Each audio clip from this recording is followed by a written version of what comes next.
Hey gang, let's roll that beautiful bean footage. Drop it.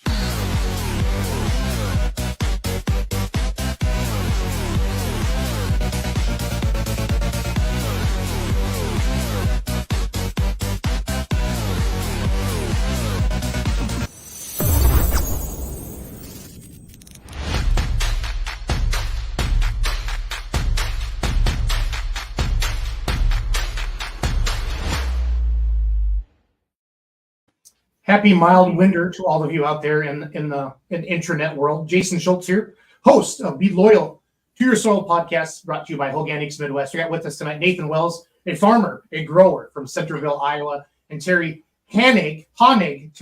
We're going to pronounce his name right tonight. That'll be the first part of the podcast because it's H-O-E, like a hoe. So you don't know if it's a Hoenig, a Hoenig, or what, but it's Hoenig. Terry Hoenig is with us, one of the owners and sales manager with Holganix Midwest. So welcome, guys. How are we doing tonight? Doing good. Doing great. Kicking off the year right. Terry, with an introduction like that, I mean, how could your life be any better at this particular moment? I'm still trying to get his last name right. So Hoenig. No, as a tractor pull, well, but Terry, as a tractor pull announcer, there's always one or two names every night that you butcher. And like I announce in different states all over the country, and in one part of the country it's pronounced like this, and another state part of the country it's announced like this, but it's all good. But if we do anything tonight, Terry, everybody watching the podcast will know how to say your name. I bet you got a whole bunch of employees saying and customers saying, wow, I've never said that guy's name right. So it's all good. Probably. It's all good. What we like to do with every podcast, I like to know where you're watching from tonight. So if you could just type into the comments where you're watching from, and then with this mild winter you're having, let us know where you're watching from and what the current temperature is. I'll kind of read those off during the show. That's a lot of fun like that. So I'm in Richland Center, Wisconsin. I think we got almost to 40 degrees today. I'm in Southwest Wisconsin, like an hour west of Madison. Everybody's heard of the Wisconsin Dells. That's kind of that neck of the woods I live in, or just north of Dubuque, Iowa. So Nathan, tell us where you're from. Tell us about your family. Tell us about your farming operation, and we'll introduce Terry Hoenig, and then we'll go from there. So I'm me and my wife Jessica. We farm here in Centerville, Iowa. So mostly Appanoose County, and then get into Wayne County, Iowa, a little bit as well. Have three children. Had a child actually just born right before harvest, so that made harvest kind of interesting for us because. Or is that good planning, Nathan? Did you guys think about this ahead of time? Did you do the whole 9-month thing? So. I don't know if we really thought about the timing, but it worked out. We made it work. So, because my dad has cows, and he always tries to time that out. I'm not saying you and your wife making love is like cows making love. You guys know the time frame, right, Nathan? Yeah. But we understand that. So I just want to throw that out there a little bit. But yeah, she's the primary combine operator, so that's what made it tricky. So we had our third child, our second son, born on September 15th, and 3 weeks later she was in the combine with child in tow, and really harvest went great. So we got through it and was done a week ahead of Thanksgiving. So I thought it worked out great. So I think this is a big round of applause for Nathan's wife, Terry. Put your hands it absolutely is. Yeah. I saw those pictures on Facebook, and I told my wife, look at Jessica, and she's like, nope, not happening for me.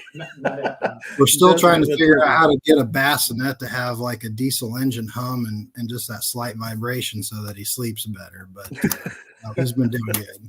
So what you do is you just go to the Beer Money Pulling Team YouTube channel, Nathan, and turn that on at night, and just put it on like super stock diesels or pro stocks. Get a little womp, a little vibration, big cube, and come up with some multi turbos. This is my tractor pulling. You're gonna learn I know nothing about farming. Okay, so I love it. Some say he knows nothing about tractor pulling, but Jessica says he loves diesel engines. All right. So Jessica, please, I have future puller t-shirts. There you go. Down to 6-month size frame. So Nathan, seriously, get me your address. Okay. What happened to my backdrop, guys? This is what happens when I'm by myself tonight without my producer. So I had my beautiful Holganix stuff set up behind me. I'm such a schmuck. Terry, don't fire me, okay? No worries. No worries at all. Promise I get better at this. So cool. So Nathan, awesome. Thanks for coming on tonight. Terry Hoenig, the sales manager, one of the owners of Holganix Midwest. Again, we just making fun of the last name a little bit because I didn't know how to, off air, Nathan and I both said it wrong. So our goal tonight is everybody pronounce Terry Hoenig. So Terry, tell us a little bit about yourself, your family, your role with Holganix Midwest. And it's fun to have one of the owners on. You guys are all great guys. It's been fun getting to know you guys throughout the summer. Tell us kind of how it all started for you. Appreciate that. Yeah. Well, I was born and raised on a dairy farm, so I had a little bit of farming background. Left there in the 80s when farming got a little thin, as a lot of people know from the 80s. But Dad had a little feed store on the farm, so he moved off there and ran his feed store, and we left the farm there. But always kind of loved farming in the background. So I was in the motorsports business for about 15 years. Then I was in the auction business for about 10 years, and that's really where I met Nathan. I was in the auction business and doing some auction, selling land equipment and stuff.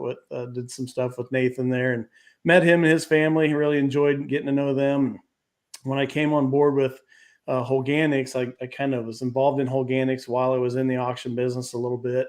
As an auctioneer, I knew a lot of people, knew a lot of farmers. I sold farms and equipment to people and for people, started introducing the product to some of those folks. And that's how I kind of got with Nathan. The product kind of resonated with me a little bit because I've done a little bit of soil health stuff in the racing industry, oddly enough. Didn't really know what I was doing. I just was doing what I was told and knew that it made a difference. I knew Nathan had a little bit of a agronomy background and from meeting him before. So I kind of took the product to him, kind of showed him what we were all about, what we were doing, see if he was interested in it. He kind of got interested in it, got intrigued by it as well. And so he's been a great customer, great grower. He's also introduced us to several people in the community, helped us out with a couple of GoGrow meetings. So he's just been really, really good partner with us and a good grower. Like I said, he's got great results over there in South Central Iowa. So that's how I kind of got with Nathan. But I've been with Holganix Midwest for a couple of years now. I do lead the sales team. We hired some more sales guys throughout the state of Iowa. So we're really excited about that. And so that's my role. I got wife and 2 girls. My wife does marketing and stuff for Holganix Midwest and social media and sales support work. She's partnered with me there as well. And then my 2 daughters, I got a daughter that got married, and I'm going to be a grandpa in January here, hopefully. So, and then my other daughter is going to graduate Iowa State this spring. So I got a couple big events going on in my life. And so that's my world. Love it. Love it. Again, welcome everybody to episode 4, Be Loyal to Your Soil podcast put on by Holganix Midwest. So we were talking with some team members from Holganix as well as some growers, farmers that use the Holganix product. And it's been fun learning about it. I readily admit I'm all in sales. If anybody needs a mortgage or they want to talk about truck and tractor pulling, I'm your guy. But when it actually comes to farming, the only thing I know is I don't like my dad's cows because they don't listen. They just kind of run off on their own. So I want him to get rid of those cows, but I like eating cows. Just full. That's the best part of a cow. So Nathan, tell us your journey with Holganix. I mean, I've learned through these first 4 episodes, there's a spring product and there's a fall product. But we've had some people on that have been on it like a couple years. We've had some people, this is their first year. First of all, Centerville, what are some big towns around Centerville that I would recognize? Well, Centerville's the county seat, so you got to really start. Yeah, but I grew up in Iowa. I grew up in Victor, Iowa. So give me a big, like I would say we were 45 miles west of Iowa City. That's what I would say. Yeah.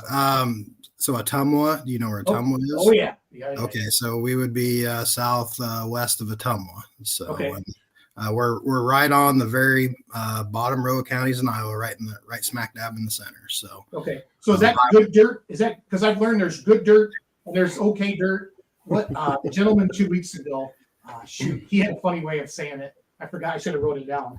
But is it good soil, Nathan? Is it that 280 every year, no matter what happens, soil, or is it's good soil if we're spoon fed rain every couple weeks? Is kind of how I would describe it. I had somebody that I used to work with in one of my prior jobs referred to down here as the infertile crescent of Iowa. I mean, I'm glad that hasn't affected you and Jessica. Nathan. The soil can be a little challenging down here at poor infiltration rates with water. So, the water doesn't perk through very fast, but at the same time, water holding capacity isn't that great either. So we can dry out very quickly as well. Yeah. So that's what makes it challenging. But yeah, this year yields were fantastic. It looked like we were, going to kill the crop 2 or 3 times this year, but we would get a rain and a good sizable rain, and it just kept us going along, and yields ended up being great. Nice. I might have missed this earlier on, but are you on a family farm that like Dad had, or how did you get into farming, Nathan?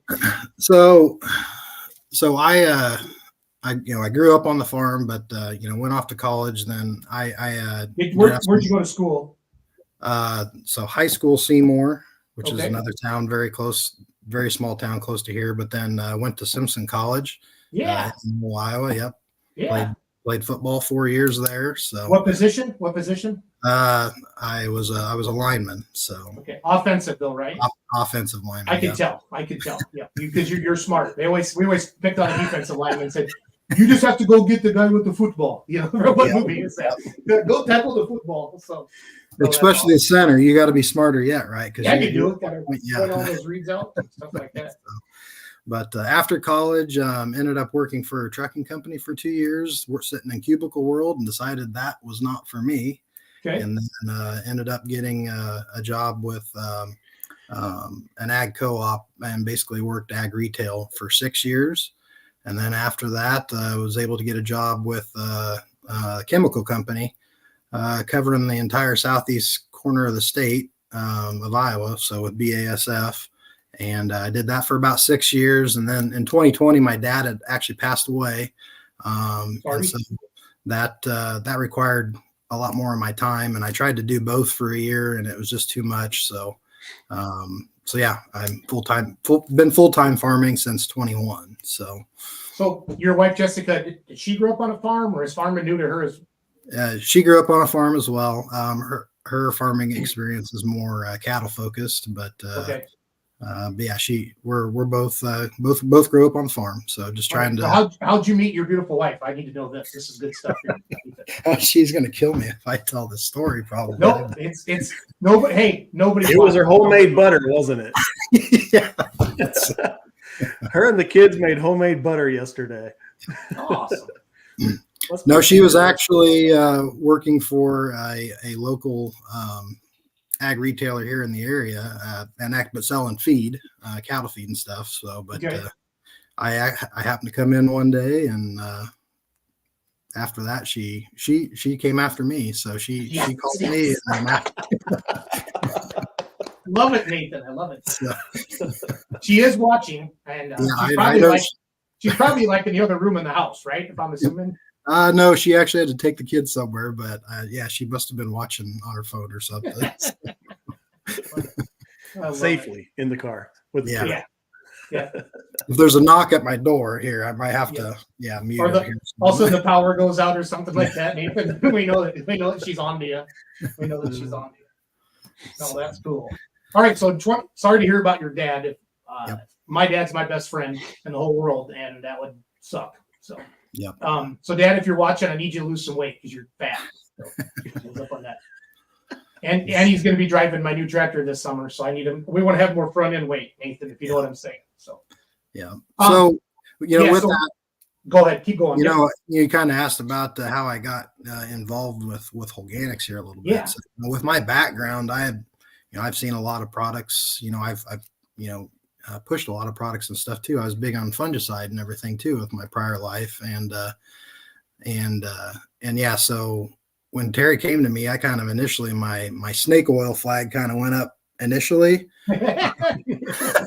but he started bringing some more data and some photos of just things happening with crops in the area, and it really piqued my interest. I kind of saw that there was something there, and so yeah, I got more involved after that. And is this a good segue to look at your photos now? You want to do that? Yeah, we can look at some of those. So I'm going to put them up on the screen. I just got some basic notes, and you can kind of talk about them, you and Terry, a little bit more. So the first one, it says Wells Early Beans.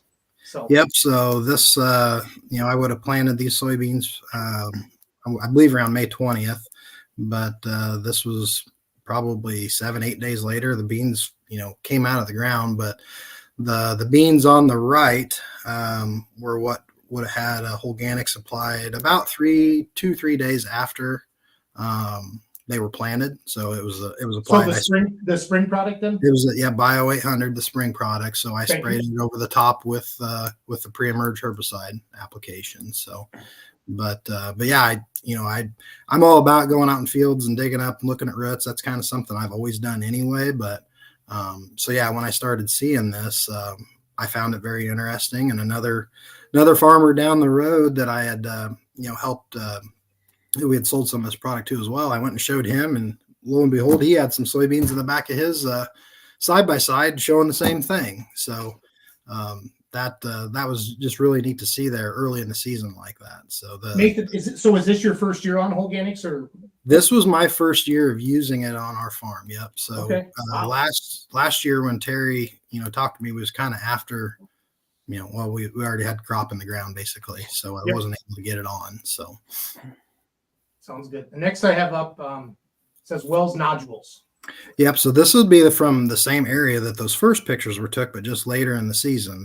This would be more like, I can't remember the date. They were probably on there, but like August. But yeah, just kind of looking, this would have been a treated plant, but I just couldn't get over the amount of nodules that were present on these roots when we dug them up out of the ground. And the thing about it too is these soybeans that I planted, they all had an added inoculant, which would typically help nodulation on soybeans too. But they all the soybeans had that. So this was above and beyond the addition of an inoculant. So for your tractor pull in front here, what is a nodule? Soybean nodule is what helps a soybean plant. Basically, a soybean plant has to produce most of its own nitrogen. So okay.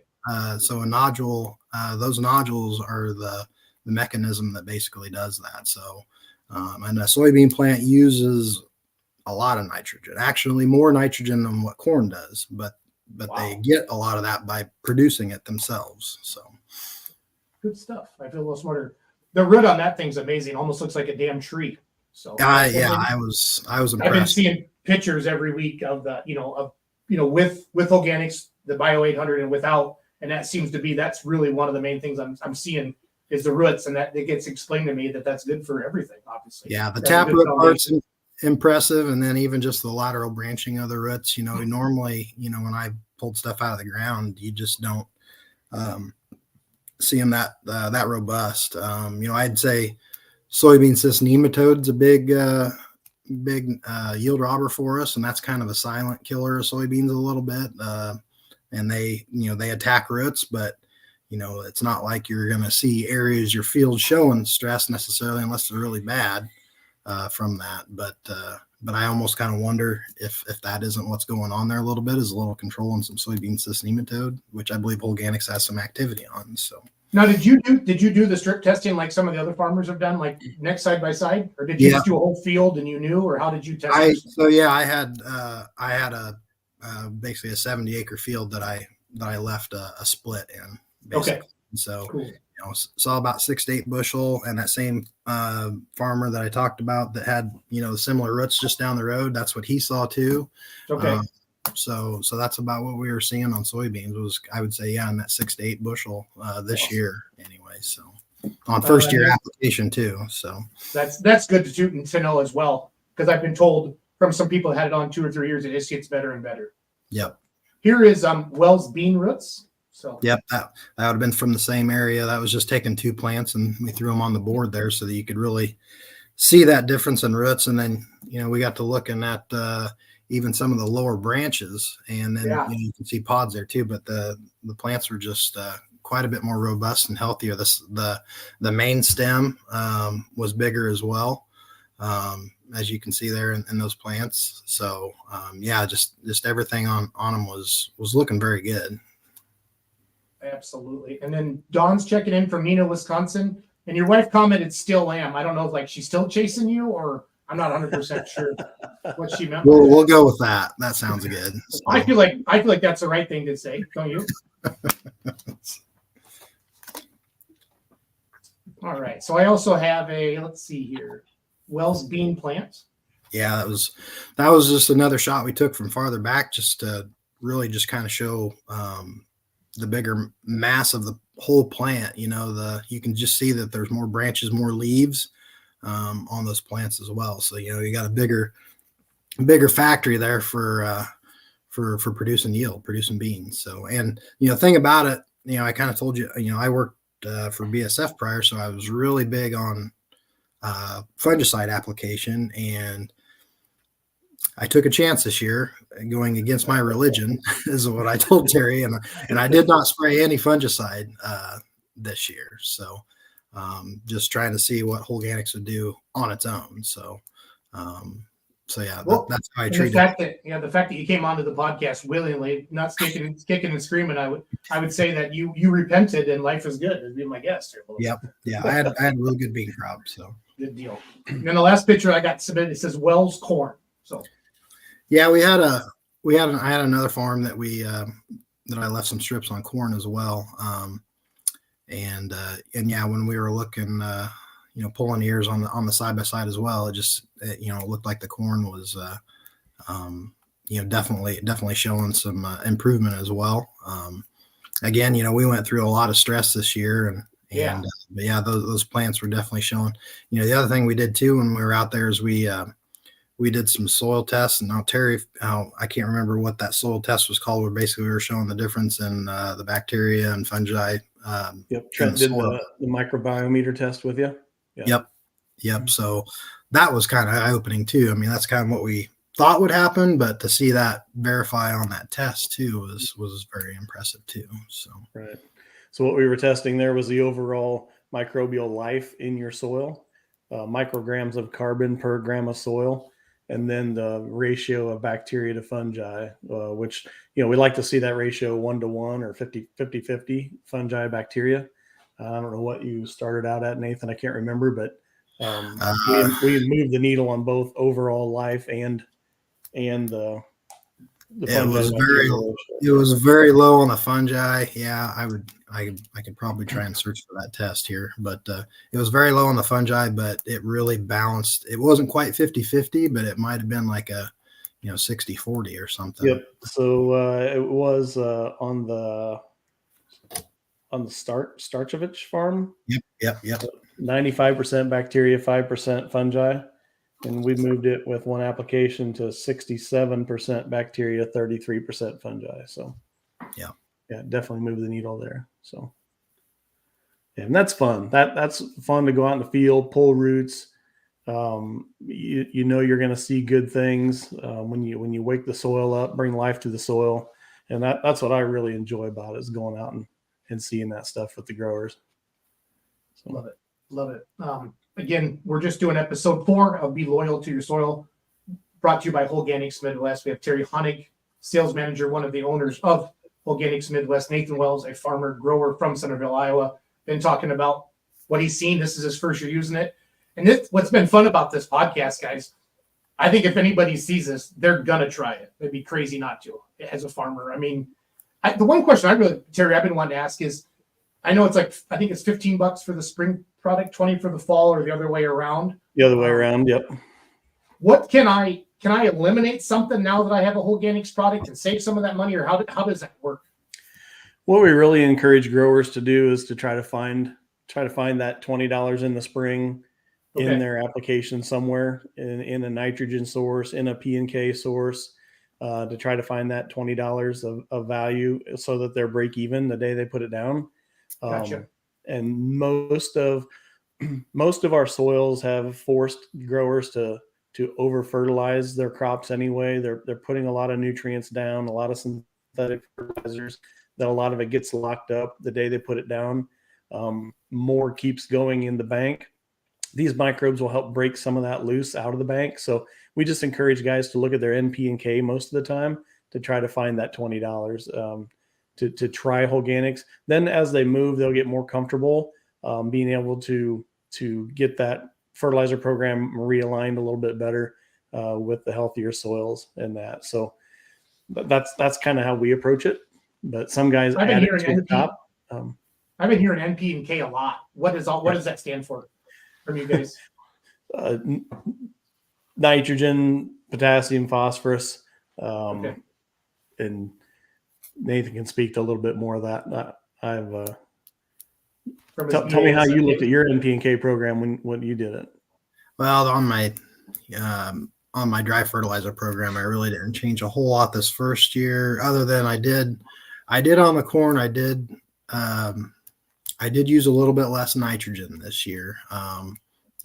Using it the first year out, and I used I used Holganix on almost every acre. So, other than leaving a few checks here and there, I went down to about 165 pounds total of nitrogen on corn, where normally I probably land more around that 205, somewhere in there. So, I did back quite a bit down. And some of that, there was other things, economics of nitrogen this past year, right, kind of helped in that decision a little bit. It's like, well, let's try something here and see what happens.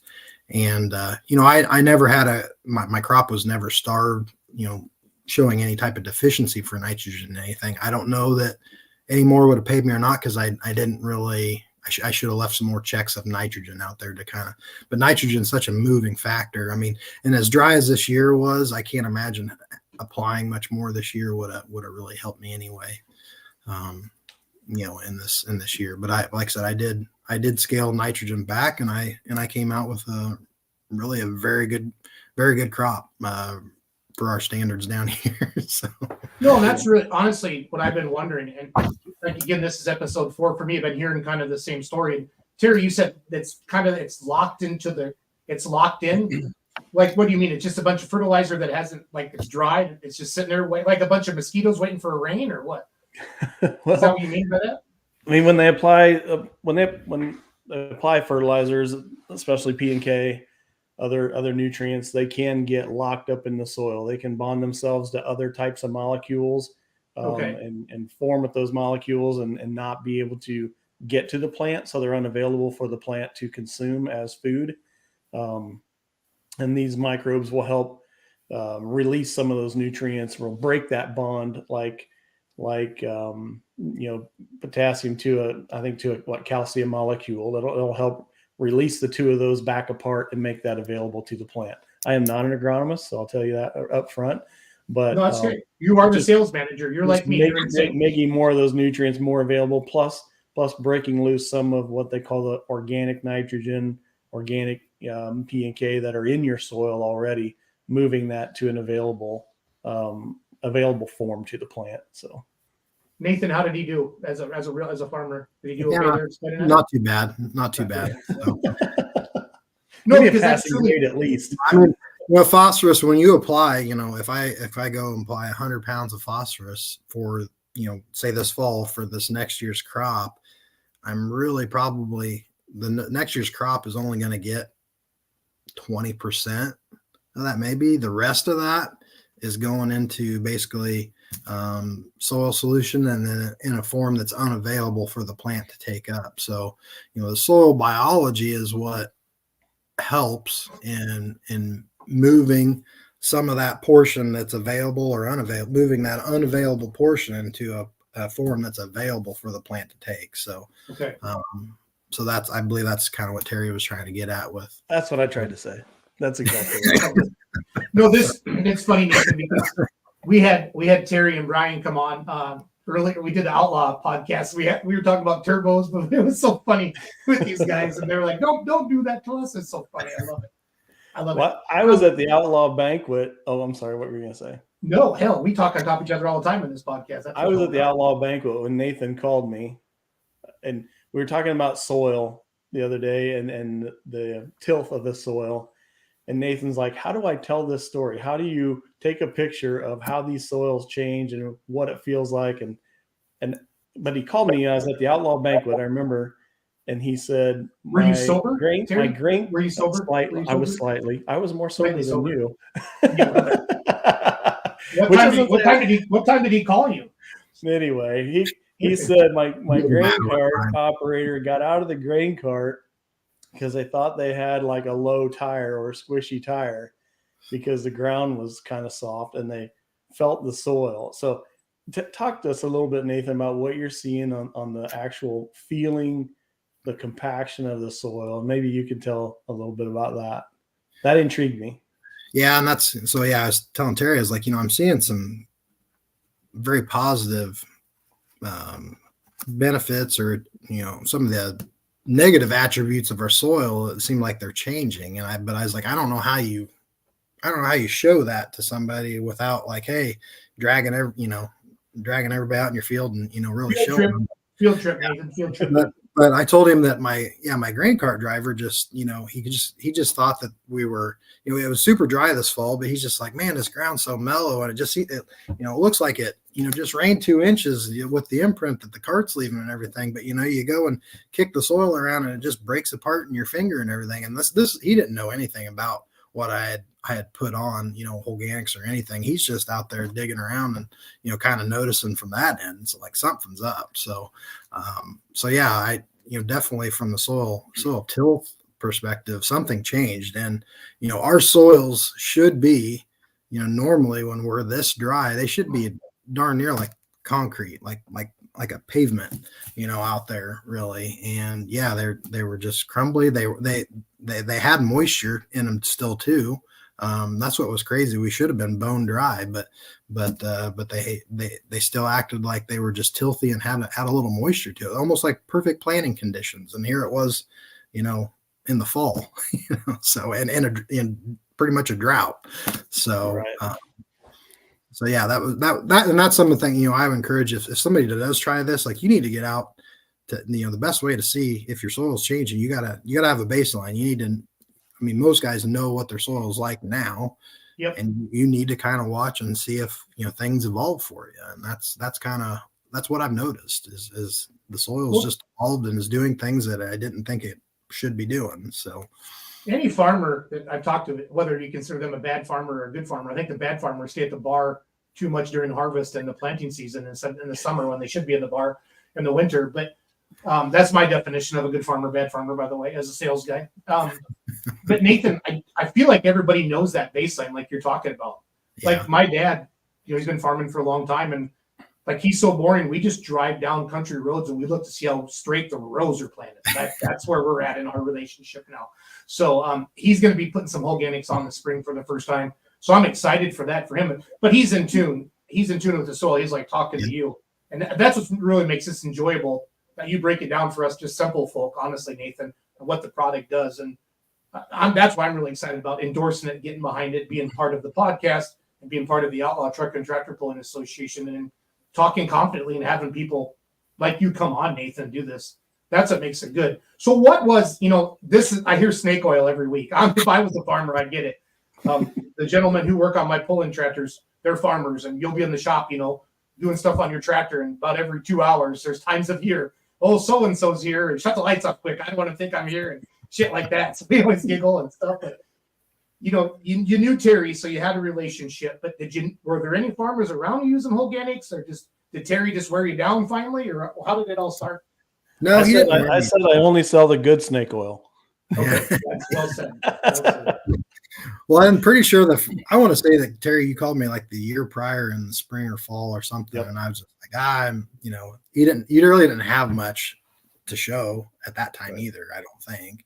Right. And so I just kind of, because I had a million things going on anyway, but he caught me at a little better time in the fall, I think, on that time, and had some pictures and something to actually see and look at. And and I, in my prior job, I'd set up a lot of trials with products, and I, kind of knew what to look for anyway, or if you can tell if a product is doing something different, and that's kind of what I was seeing and what he was showing me. And so it just really intrigued me. And then, the soil was something that I would say we overlook a little bit, or I don't know if overlook, or we just, well, I kind of mentioned I had somebody called the soil down here. We're in the infertile crescent before. It's like, well, I've accepted that that's what we have, and so you deal with it and move on. But what can you do to try to change it and make it better? And that's kind of what intrigued me. It's like maybe there is a way, and there's a lot of stuff done anymore with cover crops and everything too, and that does have positive benefits too. But man, it just adds a lot of management, to everything as well, getting cover crops planted, having to kill them in the spring, and there's a cost to that and everything too. So this just looked like another way, and maybe even a way that can be incorporated with cover crops too, and really even speed that process up more. That was kind of where my head was going when Terry circled back around that second time and kind of had a little more data to look at and everything. And I kind of started learning a little more about soil biology more after that too. So no, that's one thing too. You think about the amount of diesel fuel and tillage in the winter and the fall. If you don't have to do that, I never thought of dirt. I just always thought of dirt wearing out. I remember grade school. They talked about the Amazon or the rainforest. Thrash and burn. 2 acres and burn it and farm it. I never thought dirt would wear out. If you didn't take care of it, and that makes sense. I mean, well, there's what you guys are talking about. It's neat, especially if you have infertile crescents. I'm gonna get you a T-shirt. There's I call it the fence row effect, and I think some guys could probably relate to that too. If you had 2 farms and for years they were separated by a fence row, and then finally you take out that fence row, and then you can see those crops doing better where that old fence row used to be for a long time. I mean, it just shows up, and that's because that soil that was right around that fence row was not hurt, was not harmed. It just performed a little differently. It had some better properties to it. So, I think that's the goal, is to try to get closer back to that with our soil. So. Terry, write that down. Fence row. We got to come up with the saying. Fence row. Farmers all over the nation now like tomorrow they're tearing out their fence rows to pick up yields. So give Terry all sorts of isms there, or whatever. That's right. That's right. Well, us sales guys, Nathan, we got to stick together. So well, he's right. So we haven't turned that soil over. We haven't sprayed it with any chemicals. We haven't damaged it. We haven't done a lot of things to it. And so he's right. The biology has had a chance to build up and be what it's supposed to be in the soil. So yeah. Terry, Don watches. Don lives up in the Fox River Valley of Wisconsin, that Oshkosh, Fond du Lac, Green Bay area. He watches the podcast every night, watches a lot of our podcasts, Tractor Pulling and this. It's been fun to see the amount of people that actually watch this. I'm like, wow, I'm glad we're not boring you too bad. I was worried we'd have like 2 people watch it. We got way more than that. So we got 3 now. More than just Jessica Wells and Jenny Hoenig, Hoenig. Hoenig. Oh, Hoenig, I'll never forget it again. Terry. Nathan, that's what you have to do sometimes. You have to sing like the song. Oh, Hoenig, Terry Hoenig. Got it. Done. It's in my head. I hope we don't ever stop lending. I call him something different. I can't get a hold of him on the phone, but if anybody needs a mortgage, I'm your guy. So there you go. Where was I? Man, my ADD is bad tonight, guys. Sorry about this. This guy had a question. If we've ever tested on commercial vegetables. Yes, I'm sorry. I think Don's a strawberry farmer, if I remember correctly. Okay, so sure. Have you done much with that? I wish I had a really good answer for this. I know we're on a lot of crops. We're on cotton, we're on tobacco. I think we're doing some pecan work right now. You doing any of that marijuana, that legal weed yet? Terry, you got anything growing down there? I haven't tried any of that I'm aware of. But I know that we do have in the Bio 800 family out in Philadelphia, we do have some product for vegetables. So I don't know, that would be used in commercial type vegetables or greenhouse vegetables, but healthy soil grows a healthy plant. And so that's what's really cool about the Bio 800 is it's got enough natural occurring species in it, over 800 species, of bacteria, fungi, protozoa, beneficial nematodes. Nature will grow and reproduce and multiply what it needs to balance the soil and won't grow the ones that it doesn't need, because biology is actually fed and triggered by the plant.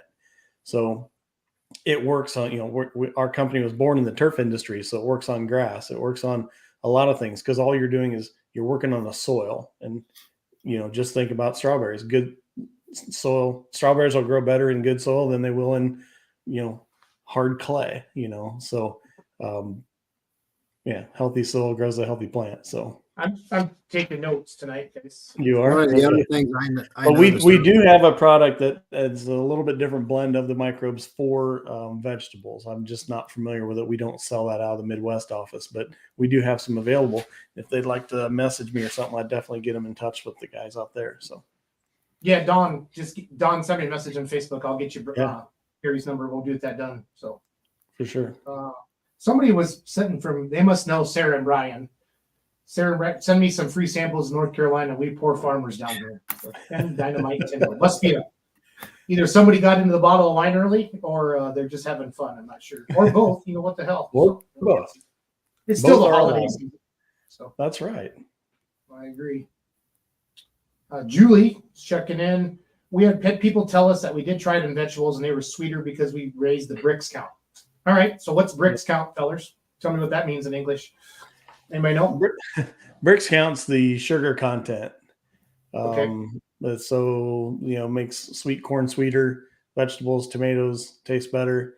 In pasture grasses and stuff, it'll raise the bricks count, which helps raise the crude protein level. So cattle will lean towards those types of grasses instead of non-treated grasses, unhealthy grasses.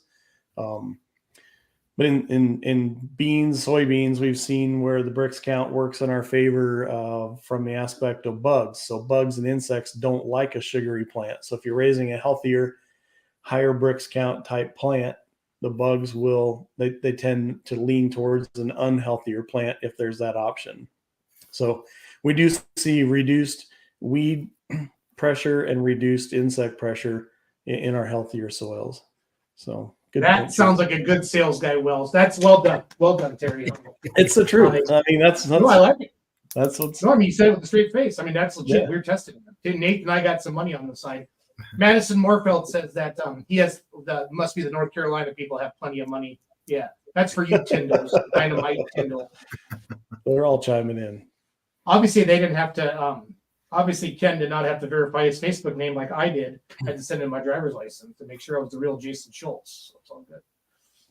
This is Brian on Madison's phone. Oh, I know this goes. They're all down at FarmCon this week. So down in Kansas City at the FarmCon convention down there. So stay out of the power and light district. It's not what you think it is. Just heads up on it. It's not, it has nothing to do with electricity. Okay. It just gets expensive and you feel like crap the next day. A little experience talk in there. Well, I read about it on the Google. Yep. You did. Okay. The Google? You asked the Google? Yeah. Nathan, tell me one story about Terry that he wanted. That's kind of good, but not too bad. I don't want to make him trouble. Give me a good Terry Hoenig story. So, man, on the spot. Too late, he says. He's already down. That boy, right? I haven't drank enough beer with him to probably have a real good one. So Terry, put that down. You need to drink more beer with Nathan. I would agree. It's time for on your to-do list. There you go.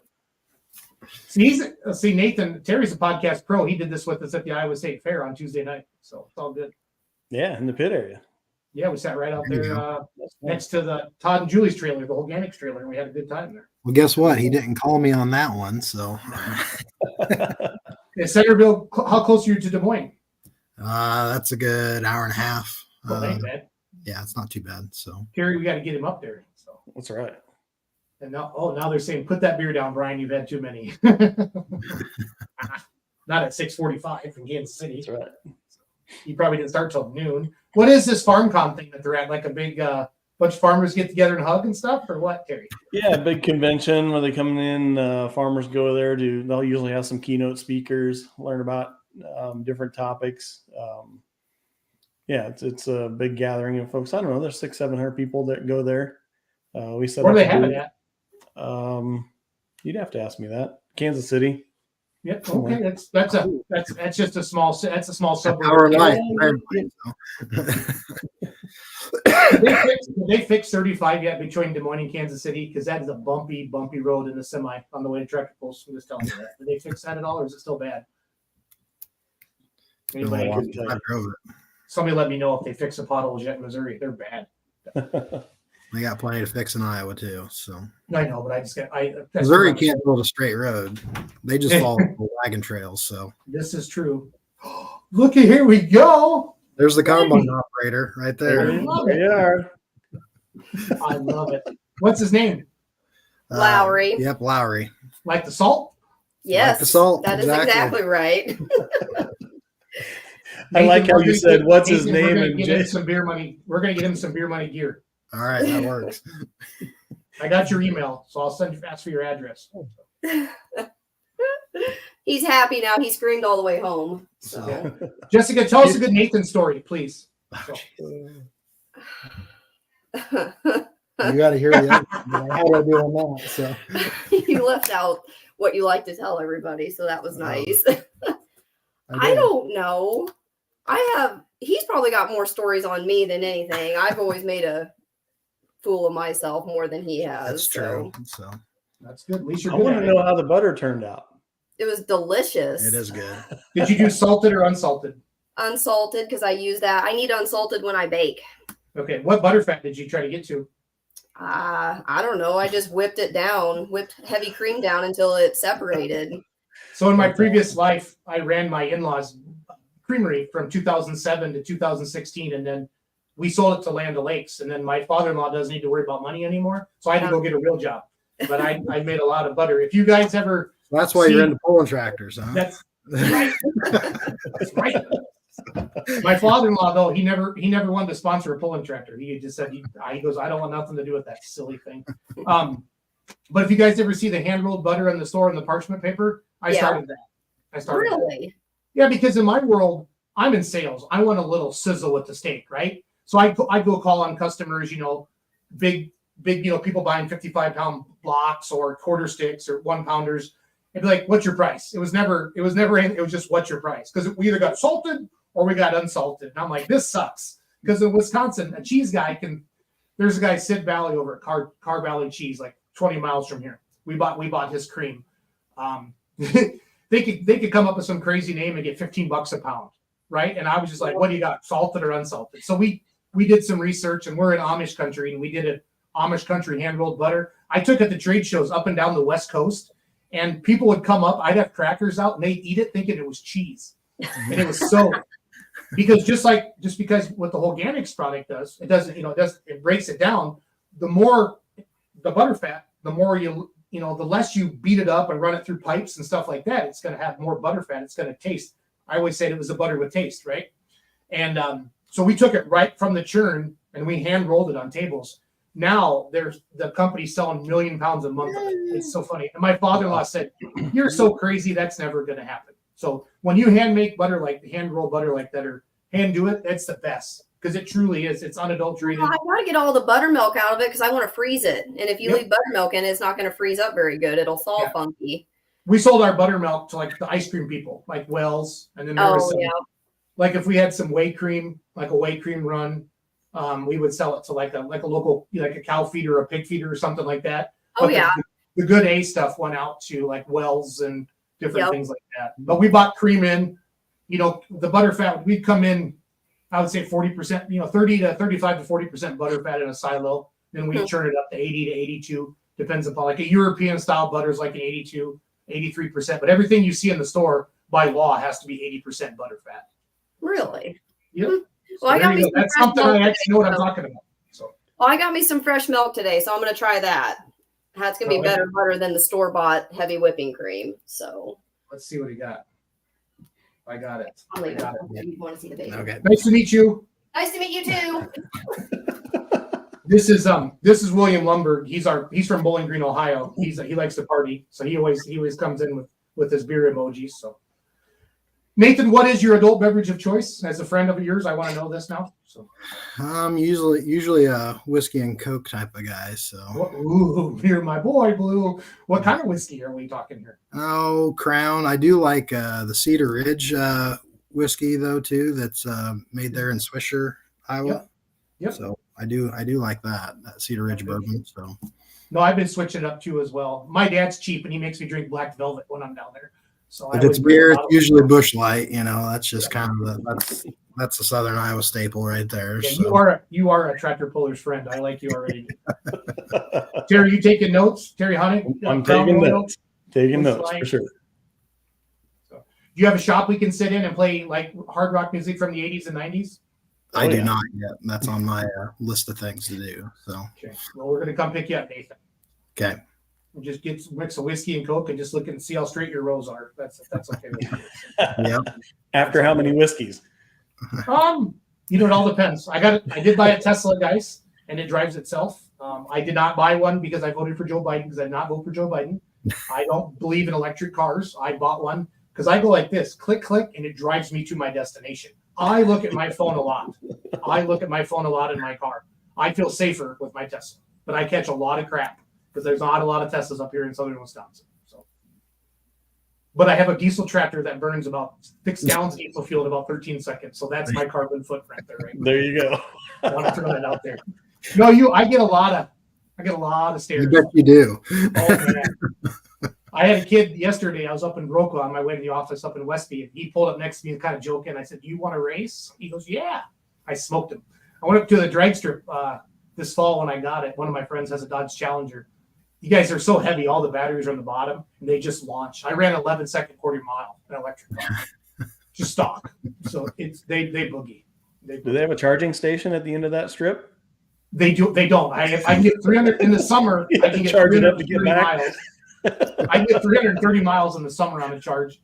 In the winter, I get about 270 on a charge. So I got a dual motor one. But you got to be careful. Like when you get like in the Centerville, Iowa area, like you have to put in where you're going on your way back. Because if you don't put on your way back, I went to an outlaw meeting in Okoboji thinking, Okoboji, there's got to be a charging. No.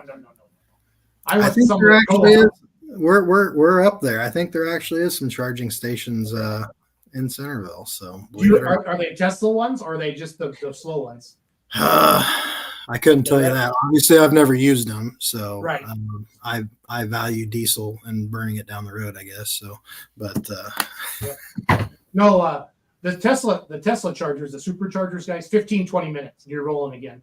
But like I ended up somewhere over by Okoboji. I went to like an Iowa county co-op thing, and I sat for 2 hours and only got 20 miles, but I got enough to get back to Worthington, Minnesota, so I could supercharge and get going. So that was like my first or second week of owning it. So to all you future Tesla owners out there, go when you put your route in, put 2 and back because it'll send you into a place. And that's just some good knowledge there. Because I know everybody watching this podcast has a Tesla. Probably not. North Carolina's checking in. I got plenty of Miller Lite and bourbon. If Brian ever wants to come back to North Carolina bear hunting, okay. See if he's still watching in the bar.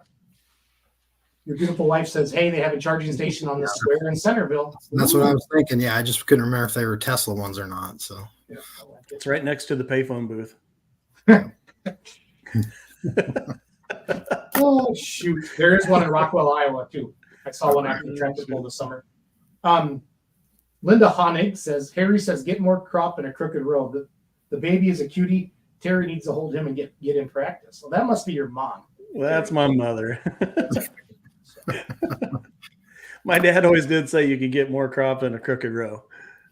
I've heard that. That's right or not. I've always wondered about tractor pulling too. If you go in a straight line or if you get more farther distance. But at the end of the day, it's how far you got down the track. So I think you're better off going straight. So, Terry, what do we want to say to the people for watching that? First of all, I want to say thank you because I think this has been a fun podcast. Nathan, you beat the numbers from last week. I forget who we had on last week already, but if you want to pick on those guys, I think Terry can hold this over their head now. Exactly. I heard about it. Yeah. So I think every episode's been great. I really appreciate Nathan coming on here. Thanks for everything, Jason. And just want to thank everybody for watching. And just, I don't know. Holganix is bringing good things to the farmers. That's what I really enjoy. Just being able to, have a win-win for everybody. It's a way to improve your soil while you're profitable along the way, which is not traditionally how we look at things. Typically, you have to do cover crops, do some no-till practices, things like that cost a grower money in effort to try to make their soil better. So that's what I really, really like about the Holganix product itself is just it's profitable for the farmer, so it's good for everybody. But give us a try and look us up if you're interested in talking to us. That's all I get. I love, I'm looking at my notes. Healthy soil grows a healthy plant, and really that's ultimately because, a lot of different questions, a lot of different applications, if you will, that you can, work with. But at the end of the day, if the dirt's good, you should be able to grow something out of it. So right. I was just joking about the marijuana thing a little bit, but I'm guessing someday we might be doing that too. Can you imagine doing a podcast and putting down two plants?